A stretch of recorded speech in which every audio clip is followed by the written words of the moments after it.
quero tudo sobre a minha casa fora da internet. Christian Weston Chandler, antes conhecido como Christopher, até que um urso animatrônico pronunciou seu nome erroneamente, levando-o a mudá-lo. Em breve será conhecido como Christine, após fazer a transição para se tornar mulher. Mas os trolls online o chamam de Christian. Ele exige a remoção de um vídeo da internet que mostra sua situação de acumulação, para evitar que a casa de seus pais idosos seja condenada pelo governo. Quem o denunciaria? Um grupo dedicado de usuários da internet que catalogaram a vida deste homem nos últimos 15 anos, tornando-o uma das pessoas mais bem documentadas da história, com sua wiki contendo milhares de páginas. Isso inclui um personagem da Nickelodeon roubando sua namorada, um sósia tentando roubar sua identidade, ele sendo enganado por mulheres, a destruição de seu PlayStation por uma recompensa falsa, dinheiro roubado, sua casa pegando fogo, o ataque a um funcionário da GameStop, atropelando um dono de loja, sendo enganado pelo criador do Super Mario e tendo seu personagem Sonic Shoe roubado por um comentarista britânico. Sonic Shoe é um híbrido de Sonic e Pikachu para o qual Chris criou uma série de quadrinhos inteira. Este personagem também é seu alter ego na vida real, que ele acredita que um dia provocará uma fusão interdimensional que o revelará como a reencarnação de Jesus. Mas acho que estou me adiantando aqui. Vamos voltar ao início.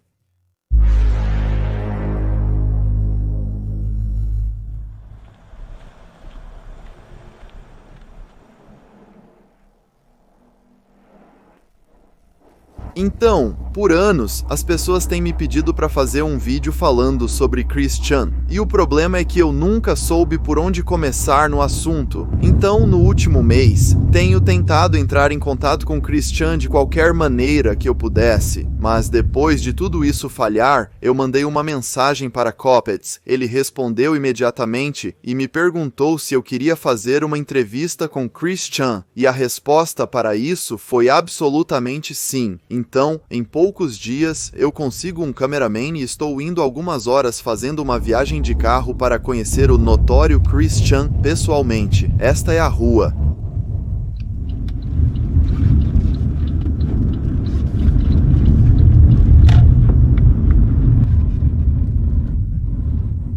Quer dizer, parece com você, olhe, está na linha do zoom na placa do carro. Espere um momento.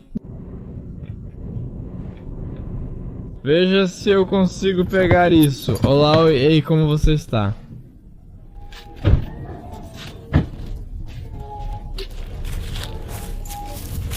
Eu sou Jesse. Prazer em... Conhecer você, prazer em conhecer você também. Christine, olá, sou Jesse, prazer em conhecê-los. Certo, só porque podemos entrar. Vamos fazer uma entrevista lá embaixo. Certo.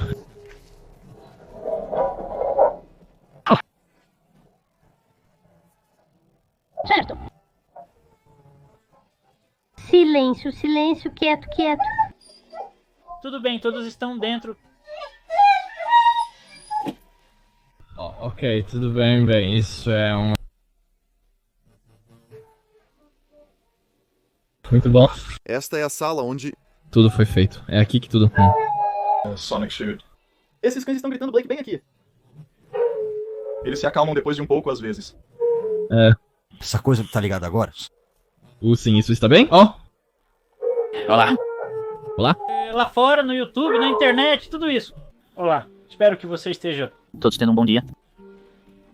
Aí está a sua introdução. Meio que, sim, meio que. Bom?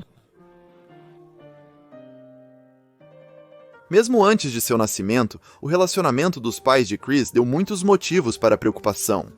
Bob e Barbara Chandler tinham 54 e 40 anos, respectivamente. Nesta fase mais avançada da vida de um casal, a maioria é desencorajada por médicos a ter filhos. Isso se deve a uma variedade de razões, pois muitos estudos mostraram que tal diferença de idade deixaria um grande hiato geracional entre pai e filho. Isso pode às vezes limitar o desenvolvimento social da criança. Do ponto de vista biológico, eles também têm uma maior chance de enfrentar complicações de saúde ao nascer. Mais específico para os Chandlers como indivíduos, no entanto, foi a precipitação de seu relacionamento. Antes do nascimento de Chris, eles tinham apenas 2 anos de casados. Eles se casaram às pressas para fugir de seus casamentos anteriores. Consequentemente, eles mantinham relações tensas com suas famílias anteriores, sendo a de Bárbara particularmente intensa. Além disso, ambos eram alcoólatras, tendo até se conhecido pela primeira vez em um bar. Isso não quer dizer que a união familiar estava destinada ao fracasso desde o começo. Apesar dos defeitos, não era irrecuperável. Mas esses detalhes são importantes para estabelecer que, desde a concepção de seu recém-nascido, foi uma batalha árdua. Tal dinâmica requer um esforço consistente e ativo para manter a normalidade, algo que os Chandlers talvez não estivessem prontos para enfrentar.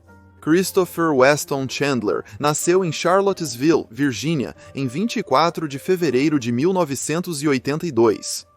Naqueles primeiros meses de vida, Chris era uma criança média. Sua primeira palavra, de acordo com sua mãe, foi macaco, uma pronúncia errada bastante fofa de mamãe. Contudo, logo surgiram problemas. Para começar, apesar de terem um recém-nascido, eles continuaram com sua rotina noturna de sair para beber. Para cuidar de Chris e seu meio-irmão Cole, que morava com eles, escolheram Rochelle, uma mulher do mesmo bairro que a família. O irmão de Chris lembrou mais tarde que era evidente para ele, mesmo sendo jovem, que ela não estava apta para cuidar de crianças.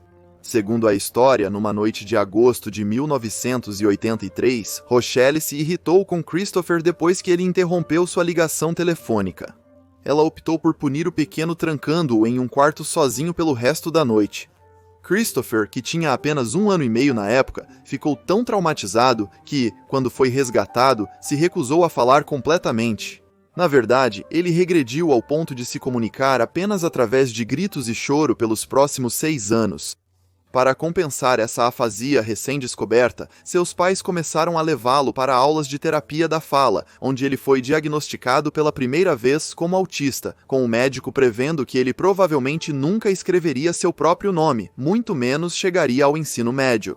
Em uma estranha reviravolta dos acontecimentos, Bob e Bárbara continuaram deixando Christopher com a babá delinquente pelos próximos anos, provavelmente para que pudessem continuar sua tradição de noitadas tardias. Isso levou seu meio-irmão, Cole, a atribuir o mutismo precoce de Chris como sendo em grande parte culpa do descaso deles, uma tendência que só pioraria com o tempo. Embora a afirmação de que o descaso foi a fonte de seu autismo seja infundada, as supostas ações da babá indiscutivelmente agravaram a condição de Chris. E apesar de suas consequências imediatas, eles falharam em tomar muitas medidas preventivas básicas. Em 1985, uma nova família se mudou para o bairro dos Chandler. Com uma criança própria, as famílias rapidamente se tornaram cordiais umas com as outras. Isso levou Christopher a se tornar companheiro de brincadeiras da filha do casal, Sarah Hammer. Chris tem uma visão carinhosa dos anos que passou com Sarah, refletindo sobre eles ao proclamá-la como uma amiga para toda a vida. Infelizmente, a jovem menina frequentemente pregava peças de mau gosto na criança autista. Um exemplo disso foi quando ela uma vez convenceu Chris de que o personagem de desenho animado Gasparzinho o Fantasma Camarada morava no vão sob sua casa. Uma vez que o jovem menino rastejou sob a residência para ver por si mesmo, ela procedeu a trancá-lo, prendendo Chris até que seu pai veio ao resgate. Apesar de eventos como esses a colocarem como inimiga, Chris afirma ter tido muito mais experiências positivas do que negativas. Ele descartou-os como apenas travessuras infantis, ofuscadas por suas queridas lembranças deles brincando. Segundo o próprio Chris, foi ela que o tirou de sua concha social autista por um tempo. Em casa, a vida de Christopher era cercada por música e cultura pop. Sem conseguir falar, ele passava muito tempo consumindo entretenimento infantil como Vila Sésamo, Ursinhos Carinhosos e Transformers. Bob comprou um Commodore 64, despertando em Chris um interesse vitalício por tecnologia e videogames. O pai de Chris se orgulhava por ele operar o computador antes de falar e programar seus jogos aos 6 anos de idade. Acompanhando os Chandlers estava seu cachorro de estimação Patty, escolhido por Chris da ninhada de sua tia Karina. Nesse ponto, sua vida em casa não era perfeita, mas era confortável. Infelizmente, as coisas só piorariam quando ele começou a frequentar a escola. Em 1987, ele foi deixado na porta da frente da escola primária do condado de Greene. Com as dificuldades de Chris para se comunicar, isso marcou o início de muitos obstáculos que ele teria que superar em sua carreira acadêmica. Apesar disso, Bob estava otimista. Para inspirar seu filho, ele escreveu uma carta sincera detalhando suas expectativas. O motivo? Para esta carta aberta para você, que irá crescer com o passar do tempo, é que eu sei agora que eu, no melhor dos casos, não tenho muito tempo restante para compartilhar minha vida com você. Particularmente para compartilhar minhas coisas, meus sonhos e meus pensamentos com você em um momento no futuro em que você será capaz de entender. Lembre-se de usar minhas coisas e continuar meus sonhos se você quiser. Uma característica distinta da carta é que ela é escrita de forma informal, é para ser lida como se ele e Chris estivessem falando cara a cara, uma discussão claramente íntima. Bob continua a explicar assuntos pessoais como seus casamentos anteriores e o que ele procurava evitar ao criar Chris. Eu não planejei minha vida. Eu apenas aceitei como veio. Parece que eu não tinha controle sobre isso. Sempre veio junto com o que era certo para mim. Olhe para mim, 8 anos atrás, em 1979, quando eu estava realmente mal e pronto para jogar a toalha com problemas cardíacos que eu nem mesmo sabia que tinha. Mãe Barbara Ann me ajudou nos momentos difíceis e juntos tivemos você. Agora eu realmente tinha algo pelo qual viver. Nada melhor ou eventos poderiam ter acontecido comigo. Nós percorremos um longo caminho nos últimos 8 anos juntos, construímos uma vida completamente nova com um conjunto emocionante de sonhos. Mas de longe a mensagem mais importante que Bob queria que Chris levasse era a importância do legado. Ele relembra a história de como quebrou descuidadamente a navalha reta de seu falecido avô, um item que tinha grande valor sentimental para ele, e como isso o fez perceber o respeito que deveria ter pelas memórias deles. Com isso, ele esperava que seu filho valorizasse quaisquer pertences herdados que pudesse receber do pai no futuro, como sua preciosa coleção de selos. Não tenha tanta pressa para usar, brincar ou trabalhar com essas coisas. Primeiro, aprenda tudo sobre eles, como usá-los e apreciá-los, seu valor e como você pode desperdiçar seu valor sem pensar. Depois aproveite-os como eu aproveitei. Quando era menino, meu maior sonho era ter herdado coisas da minha mãe, pai, avós, etc. Todos os meus livros, coleções de selos e discos, meus sonhos para você, sua mãe e outras coisas pessoais. Essa nova vida idealizada que ele desejava construir com Chris e Barbara culminaria no quintal da casa dos Chandler. Em 1989, Bob criou uma placa e a colocou no galpão do quintal, proclamando-o como o estúdio dos sonhos do Sr. Sam N e Pequeno Sam N. Foi aqui que ele tentou ensinar Chris a criar coisas. Apesar do claro valor sentimental que Bob atribuía a seus pertences, o estúdio dos sonhos não durou o suficiente para impactar Chris, pois ele venderia mais tarde, em 2017, a preciosa coleção de selos do pai para comprar brinquedos. Falando em jogos, ao examinar o Natal dos Chandler de 1989, pode-se descobrir que Christopher recebeu um Nintendo Game Boy do Papai Noel, seu segundo console de videogame. Foi nesse mesmo ano que o jovem supostamente começou a falar novamente, com a ajuda de seu terapeuta de fala. Aos 7 anos, Chris desafiou as expectativas originais dos profissionais sobre ele, uma conquista que ele usaria com orgulho pelo resto de sua carreira acadêmica. Logo após recuperar a voz por razões desconhecidas, Christopher foi transferido da escola primária do condado de Greene para a escola primária Nathaniel Greene para frequentar a 4ª série. Apesar de ainda desfrutar do êxito de reaver suas capacidades de fala, os gestores da nova escola não se impressionaram tanto. Embora nunca saibamos ao certo o que aconteceu lá, documentos ilegais indicam que o distrito tentou colocá-lo em uma escola de educação especial separada, uma decisão que Bob e Barbara lutaram com unhas e dentes. Especula-se que eles sentiram que os recentes sucessos de Chris provaram que ele não precisava das acomodações. Ademais, por conta da idade avançada, eles possivelmente tinham uma visão distinta da educação especial oferecida naquela época. Independentemente, os pais intensificaram o conflito. Chris relata sua experiência na escola como uma de abuso físico frequente, lembrando notoriamente de um incidente em que 5 membros da instituição, incluindo o diretor da escola, o prenderam no chão e gravaram seus gritos em uma fita cassete de áudio. Chris atribui essa suposta agressão a ter sido motivada por luxúria, chegando a acusar o diretor de ser um pedófilo. Ele afirma que o homem o fez sentar em seu colo antes de sussurrar coisas ofensivas, entre aspas, para a criança pequena. No entanto, dado o detalhe de que a suposta agressão foi gravada, alguns especularam que é muito mais provável que Chris tenha feito uma birra, e os membros da instituição gravaram seus gritos como evidência de que ele não conseguia funcionar em uma instituição convencional. Ao saber do incidente, Bob entrou com uma ação legal contra a administração, fazendo com que Chris fosse educado em casa durante o processo. O caso foi arquivado em 1994. Para que o jovem menino pudesse frequentar legalmente um distrito escolar diferente, Bob e Chris se mudaram para o condado de Chesterfield com a matrícula regular ainda em risco. Isso obrigou Bob a se aposentar e se tornar um pai que fica em casa. Para manter seu emprego, Barbara ficou em sua casa em Hackersville, visitando-os todos os fins de semana. A decisão de manter Chris na escola pública é talvez o ponto de virada mais significativo em relação ao seu desenvolvimento inicial. A falha em fornecer acomodações para suas necessidades especiais levou a sentimentos de ostracismo e pareceu prejudicar o desenvolvimento social de Chris. Avançando para a temporada de Natal de 1992, Bob e Chris fizeram uma parada no Regency Square Mall.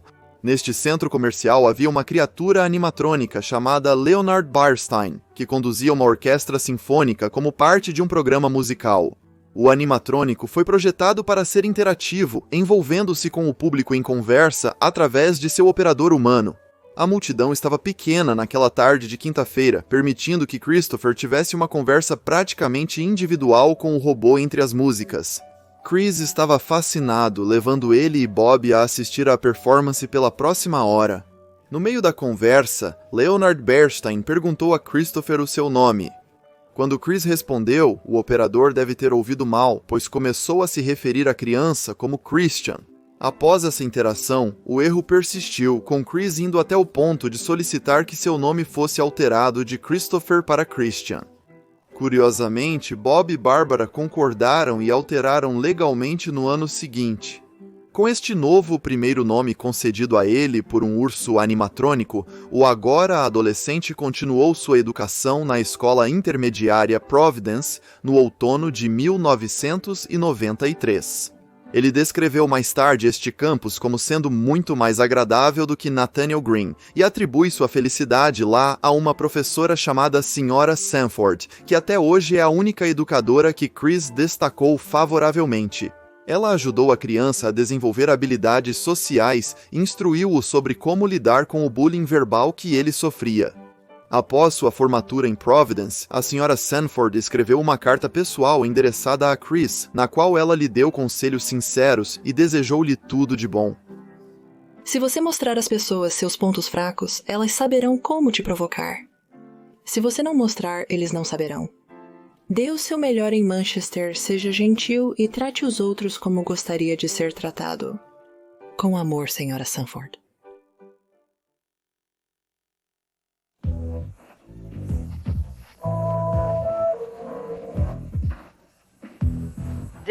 Nos anos 90, um dos movimentos mais proeminentes da cultura pop foi a tendência do mascote com atitude, com o Sonic the Hedgehog da Sega, que estreou em 1991, sendo o exemplo mais notável. O ouriço azul é conhecido por sua velocidade extrema, feita para atrair os mercados ocidentais. O personagem foi um enorme sucesso, rapidamente ganhando seu próprio desenho animado nas manhãs de sábado, em 1993. Para promover o lançamento desta nova série de TV, a Sega organizou um concurso conhecido como Sonic the Hedgehog Watch and Win Sweepstakes, no qual desafiaram os espectadores a anotar o que Sonic dizia no final de cada episódio. Ao enviar suas transcrições, eles então seriam inscritos em um sorteio, onde teriam a chance de ganhar uma compra de $1.000 na KB Toys. Como um dos primeiros a aderir à febre Sonic, Christian entrou no concurso e, por sorte, quando os vencedores foram selecionados em fevereiro de 1994, ele realmente ganhou. Eu tive que fazer exatamente o que o desenho do Sonic the Hedgehog diz e ouvir o que o Sonic diz no final dele e anotar por uma semana inteira. E então eu tive que enviar e eu tive que ser sorteado de um chapéu e eu simplesmente ganhei. Essa vitória marcou o início da obsessão de Christian com Sonic, que se tornaria seu herói declarado para toda a vida. Após a euforia desse esbanjamento, não seria a última vez que ele participaria de um concurso. Na primavera de 1996, a família estava novamente unida, pois Bárbara se aposentou para viver com seu marido e filho no condado de Chesterfield. Isso não duraria muito, pois, segundo Chris, alguns vizinhos começaram a espalhar rumores prejudiciais sobre a família. Embora nunca tenha sido especificado o que aconteceu, a situação aparentemente foi suficientemente virulenta para fazê-lo se mudar para um complexo de apartamentos nos arredores de Richmond. Mas, imerso em seus passatempos de cultura pop, Chris não se abalou muito com esses acontecimentos. Foi em setembro daquele ano que Christian finalmente começou seu primeiro ano na Manchester High, um período que ele retrospectivamente consideraria como os momentos mais felizes de sua vida. Foi nesta escola que a criação de seu primeiro personagem fã de Sonic the Hedgehog, Bionic the Hedgehog, foi concebida. Passando muito do seu primeiro ano como garoto da água para o time de basquete da escola, ele criou o personagem após ser atingido na cabeça com uma bola de basquete enquanto sonhava acordado com o mascote de jogos da Sega. É uma recoloração laranja de Sonic que gosta de praticar esportes de maneira bastante apropriada. Este ano, do 9º ano, também marcaria o início de sua busca amorosa passiva, desenvolvendo uma grande paixão por uma líder de torcida que ele conheceu durante o treino. Após se tornar amigo da jovem, ele logo confessou seus sentimentos por ela, sendo educadamente rejeitado. Em contraste com seu tempo em Providence, os anos de Chris no Manchester High foram preenchidos com muito mais conflito. No 2º ano, Christian foi forçado a pegar o ônibus da educação especial após um pequeno conflito com outro aluno. Segundo Chris, ele e outro adolescente disputavam diariamente para ver quem saía primeiro do veículo. A competição escalou, levando o garoto a socar Chris para sair pela porta antes dele. No entanto, como muitas das lembranças de Chris deste período, o que realmente aconteceu é bastante incerto. Em suas várias recontagens do incidente do ônibus, Chris se contradisse inúmeras vezes. Ele afirmou que tanto lutou quanto não lutou, e também mudou de ideia sobre se seus óculos haviam sido quebrados ou não. O que permaneceu consistente, no entanto, é sua insistência de que ele era inocente. Ele lamentou que, apesar de ter instigado a briga, o outro menino, entre aspas, saiu impune. Independentemente da verdade, foi por causa desse conflito que ele foi removido do sistema de ônibus convencional e forçado a andar com quem ele descreveu rudemente como os lentos de mente. Neste ponto, vale a pena discutir o desgosto particular de Chris em relação aos deficientes mentais, um que ilustra o capacitismo incutido nele por seus pais. Nesta idade, Chris aceitou sem críticas as palavras das figuras de autoridade. Em anos que normalmente são de rebelião para a maioria dos adolescentes, Chris foi notavelmente obediente. Isso pode ser observado de maneira bastante transparente em seu primeiro vídeo produzido por ele mesmo, intitulado Canção de Christian. Neste clipe, Chris divaga sobre várias queixas que tem com seus colegas, como o uso de linguagem vulgar. Obviamente, não me refiro àquelas palavras desprezíveis e rudes que eles usam. Eles estão todos bobos, filhos de um bobo. Você entende o que eu estou falando? Quer dizer, isso realmente me irrita. Mas você jamais deveria fazer isso. Quer dizer, é simplesmente rude. Muito rude. Estou cansada disso, simples assim. Quer dizer... Isso seria apenas o começo das gravações autoproduzidas de Chris. Apresentando Alvin e os Esquilos. Uma salva de palmas para eles.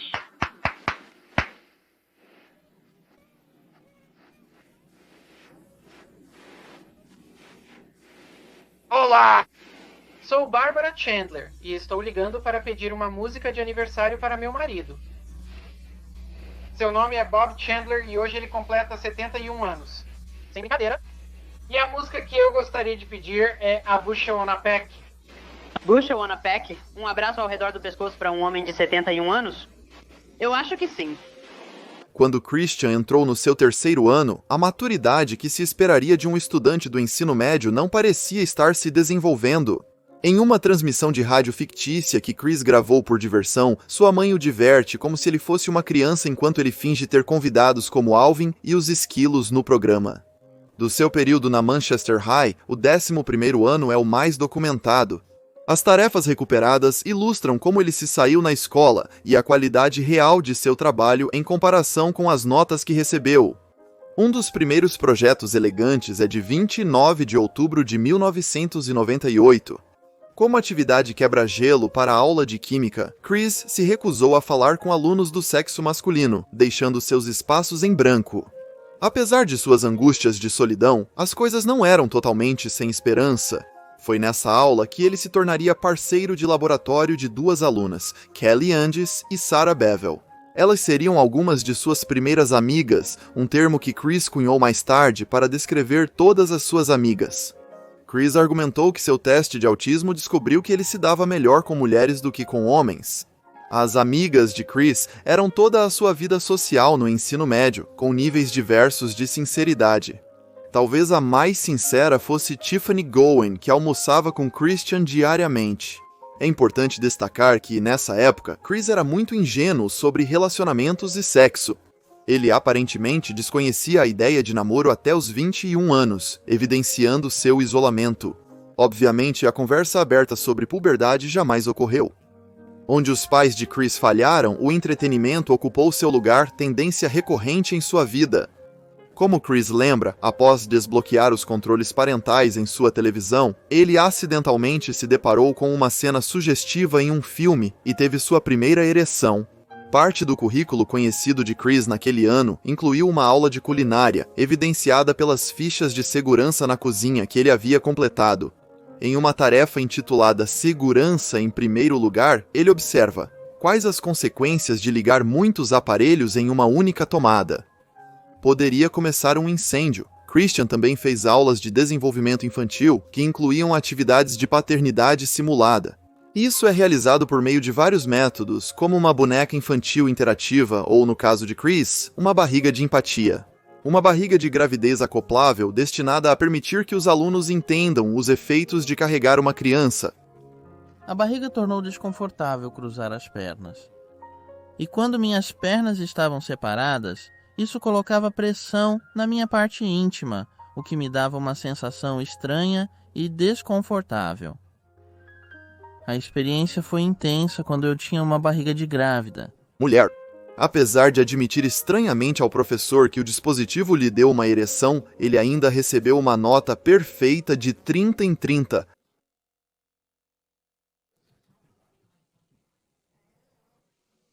Você gosta disso, mesmo sem saber o motivo, não é?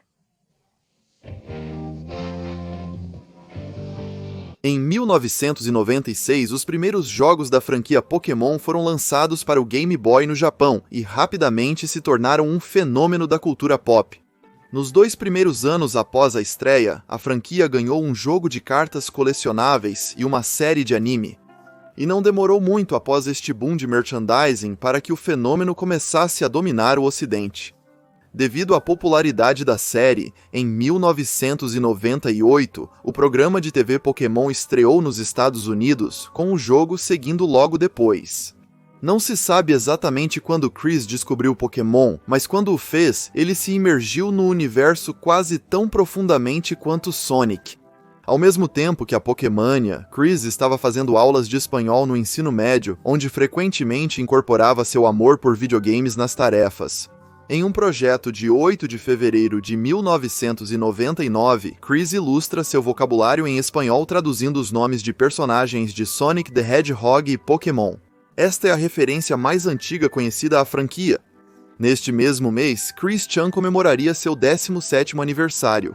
Para comemorar, ele produziu um desenho de seu personagem, Bionic the Hedgehog, segurando uma bandeira proclamando: "Eu lutei contra meu autismo e eu venci."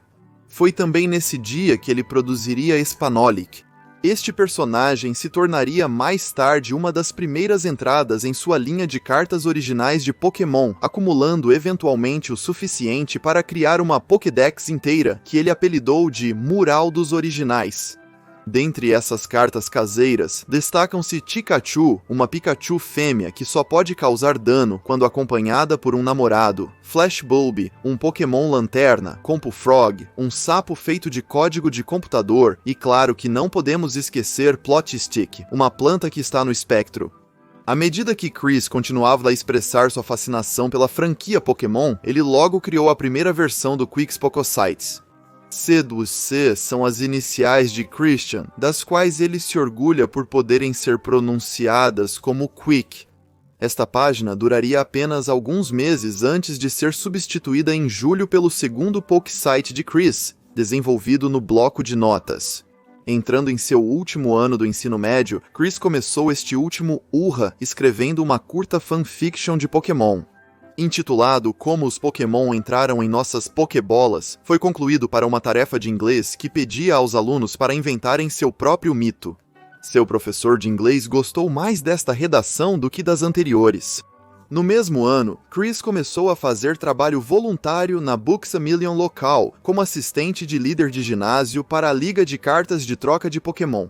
Seu papel como funcionário foi capturado em um segmento pela afiliada da National Broadcasting Company em Richmond, WWBT, mostrando-o vestido na loja como Ash Ketchum.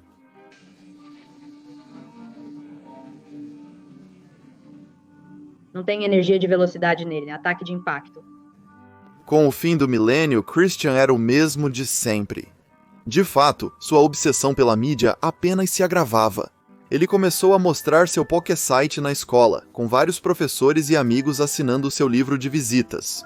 Fevereiro do seu último ano seria um mês especialmente produtivo para Christian Weston Chandler. Naquele Dia dos Namorados, ele publicou um poema para comemorar o evento, intitulado Ele dos Namorados. Embora fosse uma celebração alegre do amor de outro casal, essa atitude não duraria. Poucos dias depois, Chris celebrou seu aniversário de 18 anos. Estavam presentes os pais de Chris, seu meio-irmão e suas amigas da escola, uma das únicas vezes que Chris interagiria com elas fora da sala de aula. Ele mais tarde relembraria este como um dos melhores dias de sua vida. Com o ensino médio prestes a terminar, essa parecia ser uma ótima memória para encerrar este capítulo da vida de Chris. Mas como se veria, ele ainda tinha mais um truque na manga. Em março, Christian recebeu a tarefa de criar uma capa de álbum para sua aula de gráficos de computador. Uma das restrições, contudo, era que os alunos não podiam usar nenhum material protegido por copyright. Dada sua obsessão pela cultura pop, que se infiltrava em tudo que ele produzia, Chris teve dificuldades com a exigência de originalidade do projeto. Foi quando ele teve uma epifania. Para contornar os direitos autorais detidos pela Sega e Nintendo, Christian inventou o Sonic 2, um híbrido dos personagens Pikachu e Sonic the Hedgehog. Ele se lembra de imaginar o personagem depois do almoço naquele fatídico dia 17 de março. Eu desenhei o Sonic 2 no papel a partir da imaginação. Então, desenhei-o no Photoshop que estava aberto no momento. Depois de consultar a Sra. Chalifou e meu pai, que é muito rigoroso com direitos autorais e coisas do tipo, Sonichu era legal naquela época e ainda é, e pertence somente a mim. Então, logo depois, a capa do 400 foi feita, impressa e passada com Nota A+. Após a concepção deste personagem híbrido, as coisas nunca mais seriam as mesmas. Com sua criação original, Sonic 2 assumiu a vanguarda de todos os seus empreendimentos criativos. No mês seguinte, ele criou uma camiseta de moletom Sonic 2 e a deu de presente de aniversário para uma amiga.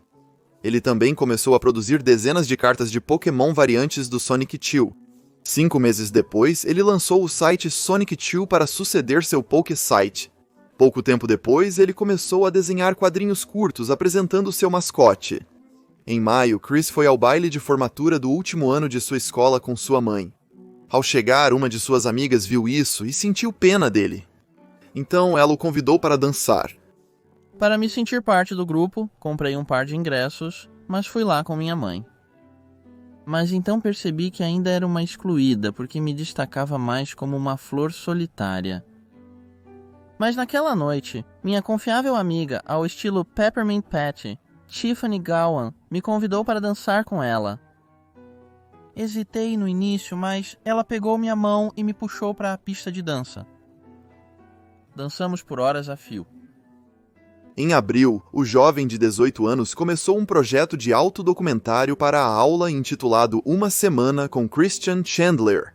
Ele fornece uma visão valiosa da vida cotidiana durante aqueles anos de ensino médio, pois ele admite adormecer nas aulas regularmente.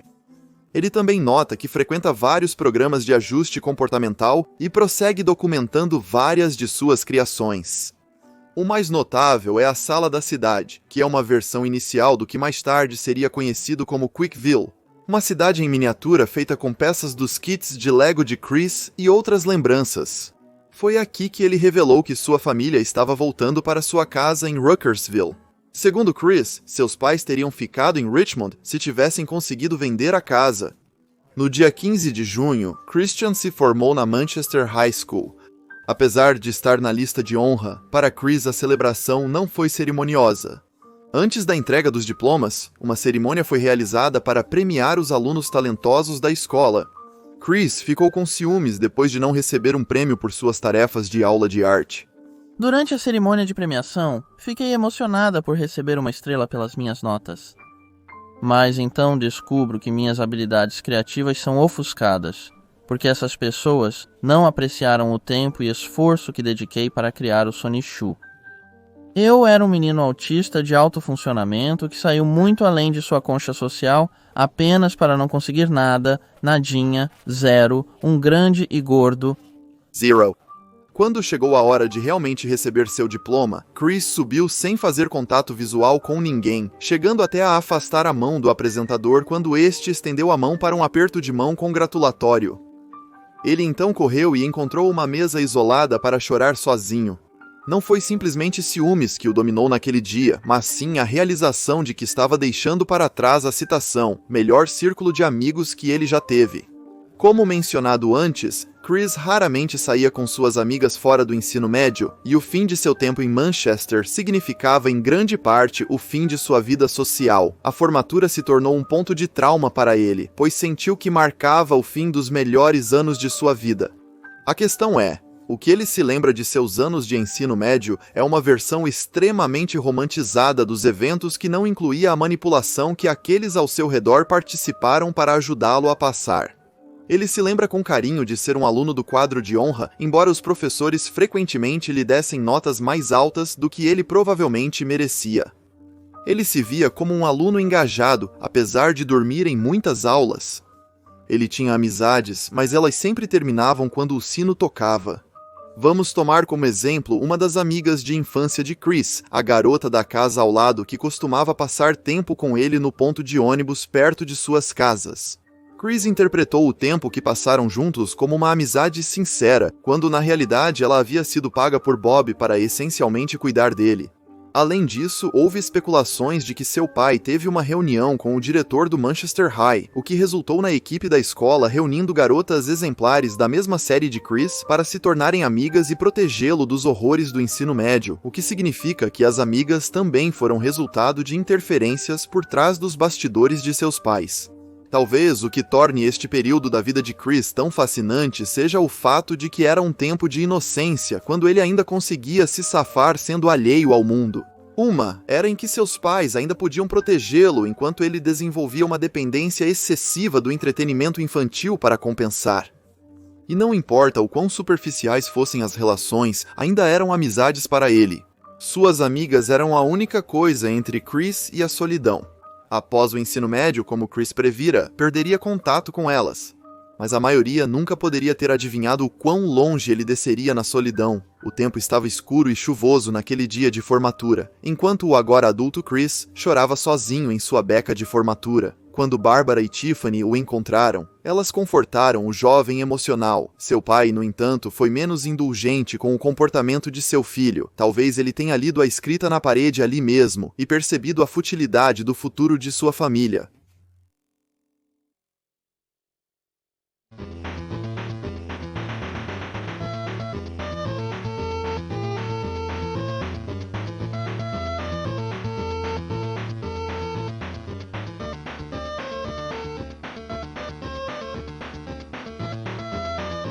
Já fora do ensino médio, Chris enfim desfrutava da independência adulta.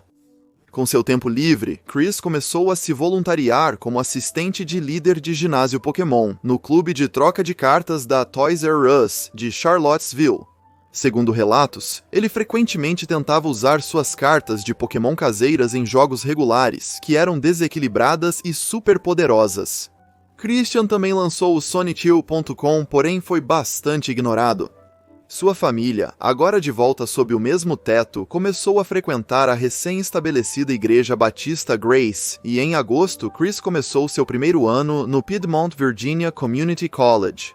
Dizia-se que ele se formaria com um diploma de associado em 2 anos junto com seus amigos do ensino médio. Deixado para trás, Chris encontrou consolo em sua arte e naquele inverno criou seu primeiro e agora icônico medalhão Sonic 2 usando Crayola Model Magic.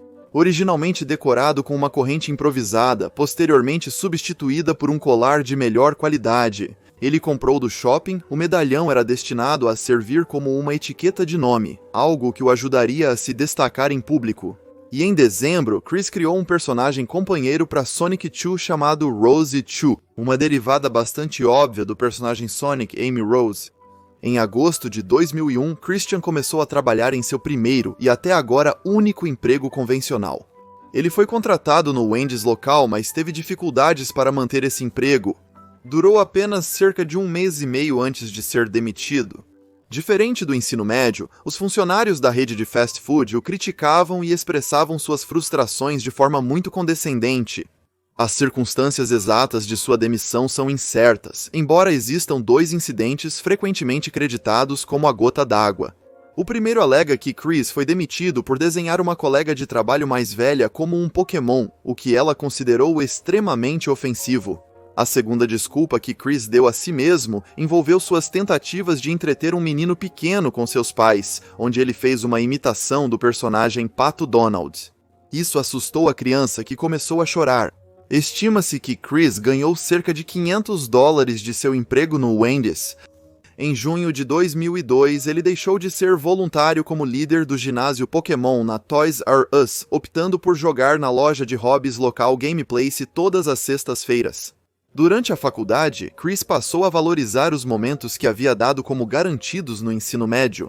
Em fevereiro de 2003, ele relatou com carinho sua festa de 18 anos, contrastando com o que ocorreria em seu aniversário seguinte, apenas 2 semanas depois. Em seu 21º aniversário, Chris lia Wednesday's Child de Peter Robinson para uma aula de inglês. O que tornou essa aula memorável foi que a homossexualidade surgiu durante a discussão em grupo, algo que Chris considerava repugnante na época devido às suas crenças religiosas.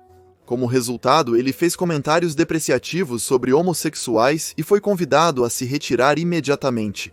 O que exatamente foi dito nunca foi revelado, mas o próprio Chris os descreveu como, citando, exclamações que você provavelmente ouviria de uma pessoa negra na igreja. Dado o castigo, a maioria supõe que suas afirmações devem ter sido bastante severas, e depois de ser convidado a se retirar, Chris mais uma vez se sentou sozinho e chorou. Desta vez não havia ninguém lá para confortá-lo.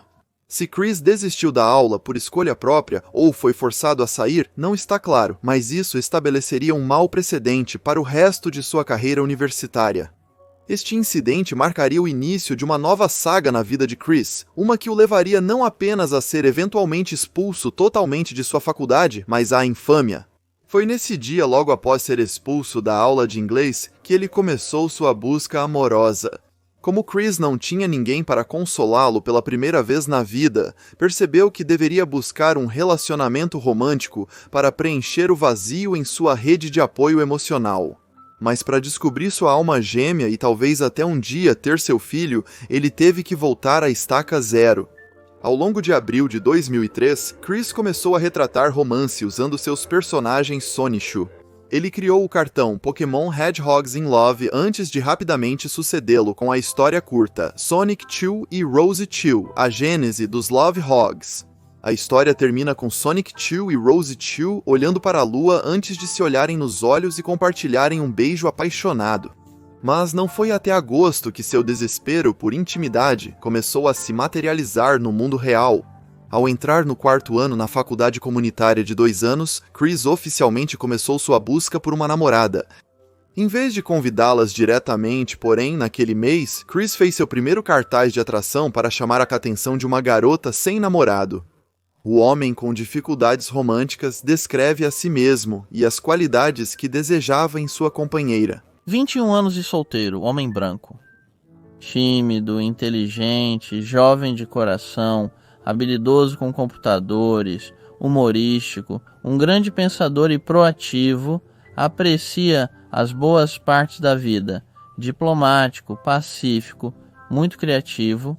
Ele está solitário procurando uma companheira solteira e bonita de 18 a 21 anos que não tenha namorado, com corpo médio a esbelto, branca, que viva na área de Charlottesville ou Hookersville, que não fume ou beba álcool, com personalidade positiva e feliz, renda média ou alta, que dirija um veículo. Se algum homem ler este grande sinal, cuide de seus próprios negócios e para todos os homens com namoradas, exceto casados e negros, pulem de um penhasco. Tenha um bom dia. Pelos próximos 2 meses, Chris colaria o sinal no saguão da faculdade, muitas vezes esperando em algum lugar ao lado dele. No entanto, seus planos seriam frustrados quando, em 7 de outubro, Mary Lee Walsh, a reitora de serviços estudantis, se aproximou dele, confiscou seu cartaz e disse-lhe diretamente para parar. Chris interpretou seu comando autoritário como muito violento, alegando que ela havia exclamado: "Você não tem permissão para encontrar o verdadeiro amor aqui." Determinado, Chris teimosamente criou outro cartaz de atração, apenas para Mary confiscá-lo novamente. Algumas semanas depois, isso levou temporariamente Chris a desabafar suas frustrações em sua arte, pelo menos pelos próximos meses. Em novembro, Chris escreveu um poema intitulado O Coração Mais Triste do Mundo. E com o tom dos Backstreet Boys, eu canto minha melodia solitária. Me diga por que estou preso como uma virgem com raiva. Me diga por que eu preciso tanto de uma garota bonita da minha idade. Me diga por que eu... Nunca quero ouvir você dizer, eu tenho um namorado. Essas letras seriam usadas posteriormente na música So Need a Cute Girl, faixa do álbum de covers Christian e os Hedgehog Boys, que ele começou a gravar no fim daquele verão. Essa música se tornaria um enorme sucesso online, com dezenas de covers existindo em várias plataformas. Apesar da qualidade da paródia dos Backstreet Boys, Mary Lee Walsh ainda segurava um cartaz. Para passar o tempo, Chris começou a se dedicar intensamente ao jogo Animal Crossing. Isso acabaria culminando no que agora é conhecido como seu documentário Animal Crossing, uma exibição de 1 hora de sua vila no jogo. Isso se tornaria uma das maiores realizações de Christian, pois ele o enviou para a revista Nintendo Power e conseguiu realmente ser destaque. Há quem diga que foi o primeiro Let's Play já feito, apesar de ser difícil provar. No 1º de janeiro de 2004, Chris escreveu em seu diário sobre sua resolução de ano novo para conseguir um parceiro romântico. Minha única resolução é conseguir uma namorada que combine comigo. Em vez disso, ocorrerá de outra forma. Planejo tentar novamente no PVCC. E tentou novamente com sua teimosia, apenas agravando ainda mais o conflito. Algumas semanas após o ano novo, ele escreveu um poema intitulado Hard Love Quest, no qual lamenta novamente por ser um virgem com raiva. A frustração de Christian com sua falta de sucesso romântico estava sempre crescendo, e esse novo esforço para superar Mary Lee Walsh no PVCC significava tentar novas estratégias. Em vez de se limitar a apenas carregar cartazes, o estudante universitário agora começou a reutilizar seu boletim informativo Sonic 2 como um meio de atrair garotas sem namorado. Deste ponto em diante, cada boletim informativo terminaria com uma descrição de sua namorada ideal. Ele inclui este aviso: Christian é uma pessoa muito tímida e muito pensativa, e só aceitará encontros pessoais, sem e-mails ou ligações. Se estiver interessado, eles podem ser encontrados nas proximidades do Piedmont Virginia Community College ou do Fashion Square Shopping Center. Além de distribuir fotocópias de seu panfleto, ele também pendurava mais placas de atração pela escola, substituindo-as rapidamente quando derrubadas. No fim de janeiro, enquanto Chris estava perto de sua placa como de costume, Mary Lee Walsh decidiu que bastava. Finalmente era hora de acabar com sua desobediência. Segundo Chris, ela o abordou dizendo que seus cartazes estavam perturbando a ela e aos estudantes. Chris respondeu que estava em sua busca pelo amor, o que a levou a arrancar o cartaz de suas mãos e rasgá-lo. Ela o repreendeu, dizendo que ele nunca arranjaria namorada agindo assim e exigiu que parasse imediatamente com esse comportamento. Ela encerrou a confrontação marcando uma reunião para Chris para discutir a série de incidentes. No 1º de fevereiro, Chris iniciou uma troca de e-mails com a senhorita Walsh, tentando evitar a reunião através de um compromisso. Ele prometeu não pendurar mais cartazes pelo campus, desde que ela o deixasse continuar distribuindo seu boletim informativo. Ele também garante que a subiria em sua escala de respeito em 2 pontos. 48 horas depois, a senhorita Walsh negaria seu pedido, exigindo um encontro na semana seguinte. Apesar de incertezas sobre o ocorrido na reunião, alguns detalhes-chave são conhecidos. Em certo momento, Chris conversou com Sonic 2 como se fosse real, dizendo à senhorita Walsh que seu personagem se comunicava através dele. Isso fez o reitor dos estudantes falar com Chris de maneira rude. Em retaliação, Chris se levantou, juntou as mãos ao lado e as empurrou para frente, imitando um poderoso feixe de energia. Ele gritou no topo de seus pulmões, sua variante pessoal de uma frase do anime Dragon Ball Z, que ele acreditava legitimamente que traria má sorte à vítima. Como era de se esperar, isso pouco fez para comover a senhorita Walsh, que declarou uma proibição não apenas do seu cartaz de atração, mas também da distribuição de seu boletim informativo. Isso enfureceu Chris a ponto de ele declarar guerra em privado. Mary Lee Walsh tornou ilegal a distribuição do boletim informativo. Estou muito bravo com isso. Em resposta, planejo incitar as massas e, esperançosamente, exigir o retorno do boletim informativo para que minhas chances de conseguir uma namorada possam ser restauradas. Adicionando combustível ao fogo foram as tentativas de Mary Lee Walsh de convencer Bob e Barbara a remover Chris da faculdade, dando a eles flashbacks de seu conflito com Nathaniel Green. Eles não apenas recusaram, mas ficaram extremamente chateados durante as férias de verão daquele ano. Chris começou a explorar mais locais para vagabundear com seu cartaz de atração. Agora, chamando-os de locais de atração, ele começou a ficar no Shopping Fashion Square de Charlottesville. Este se tornaria o campo de teste de uma nova estratégia que ele adotou depois de assistir a muitos animes. Seu plano era prender um coração de papel a uma corda vermelha e jogá-lo nas mulheres. Depois, ele puxaria a corda de volta, na esperança de que elas o seguissem. Sem surpresa, em menos de uma semana após conceber a estratégia, seu plano foi frustrado quando um segurança do shopping notou e confiscou a corda dele. Isso levou Chris a cunhar o termo policial idiota, depois abreviado para idiota op, para descrever os oficiais de segurança da loja. Seu próximo encontro com a equipe do shopping seria 8 semanas depois de começar a vagabundear. Foi quando o mesmo guarda de segurança do shopping da última vez se aproximou dele, e Chris tirou algumas de suas cartas de troca caseiras que contavam a história do virgem solitário. Ele mais tarde se gabou de intimidar o oficial gritando não diretamente em seu rosto. 5 dias depois, Chris foi abordado novamente, se tornando ainda mais beligerante. Escalou ao ponto dele ser detido e proibido de retornar ao shopping sem a supervisão de seus pais. Ao entrar no 5º ano na PVCC, Chris ainda ressentia-se da Miss Walsh, mesmo com suas atividades extracurriculares. Por volta desse momento, Chris deixou uma nota inflamatória para o reitor dos estudantes. Expressando seu desgosto por ela, incluía uma ilustração de um olhar intimidador. Isso, como se veria, seria a sua ruína.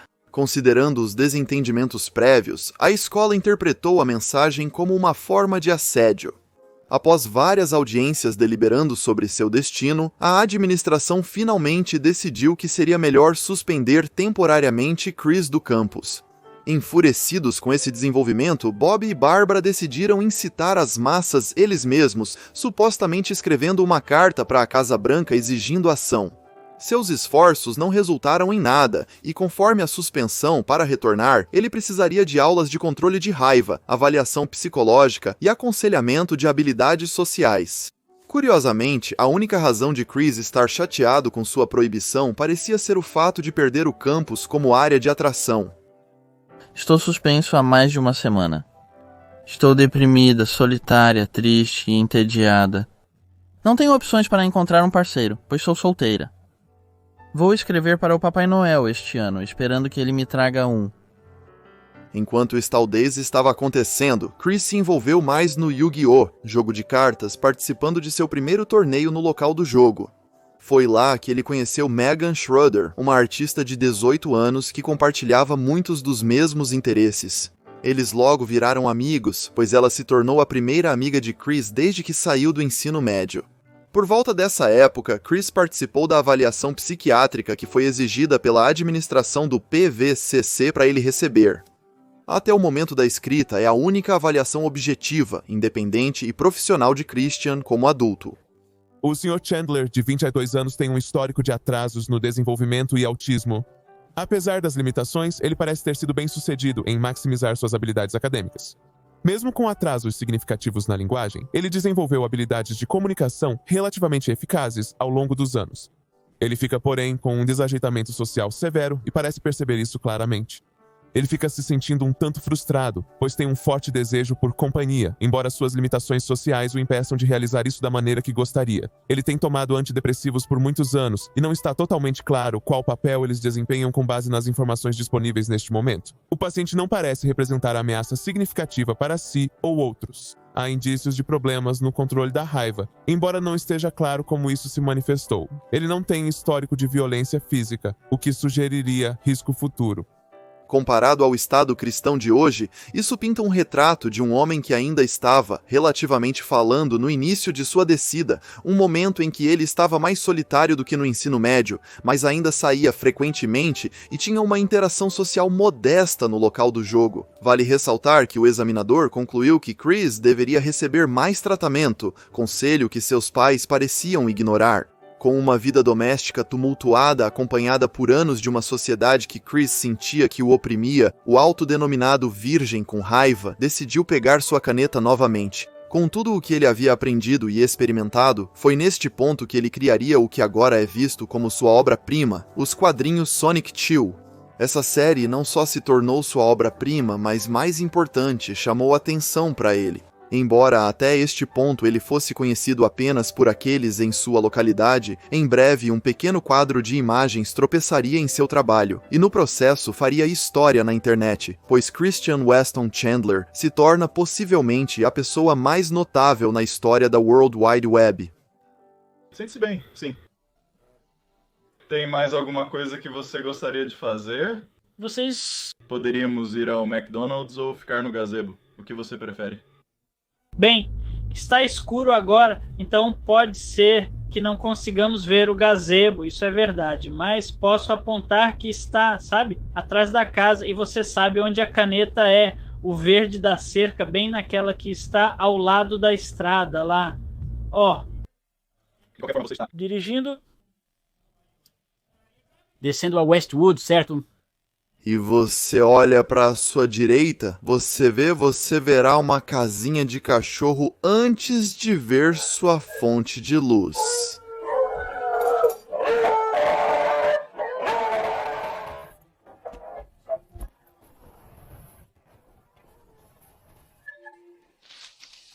Quando eu chegar, sendo feito.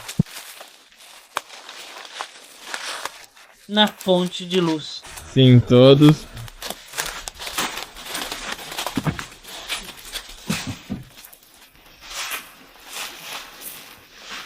Certo, gazebo muito baixo, sim, eu consigo ficar de pé mal. Esse é o meu filho. Se você fosse Brad Garrett, teria que se curvar. Ele tem mais de 6 pés. Sim. Aqui, cuidado com o passo.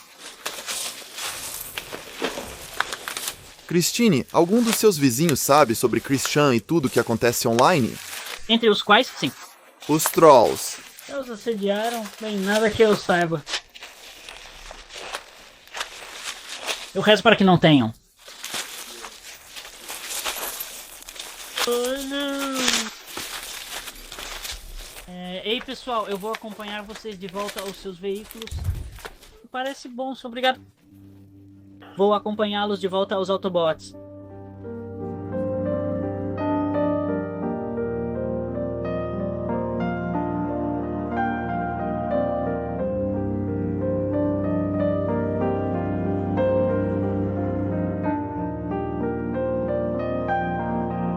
Obrigado.